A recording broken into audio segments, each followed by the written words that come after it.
नमस्कार मंडळी. तर आज मालवणी पद्धतीने चिकन सुखं बनवलं होतं आणि त्याची रेसिपी मी ते तुम्हाला दाखवते. तर हा व्हिडिओ शेवटपर्यंत बघा. आवडल्यास लाईक शेअर सबस्क्राईब करायला अजिबात विसरू नका आणि कमेंटमध्ये नक्की सांगा की माझी रेसिपी तुम्हाला कशी वाटली.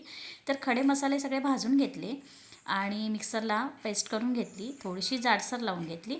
त्यानंतर त्यामध्ये मालवणी मसालाही घातला होता. चिकन स्वच्छ धुवून घेतलं, त्याला सगळी पेस्ट वगैरे बनवलेली, आलं लसूण पेस्ट, अर्ध लिंबू वगैरे सगळं लावून मॅरिनेट करण्यासाठी अर्धा तास ठेवून दिलं. त्यानंतर कांदा, आलं लसूण आणि ओलं खोबरं छान अगदी परतून घेतलं, वाटण तयार केलं आणि फोडणीची तयारी.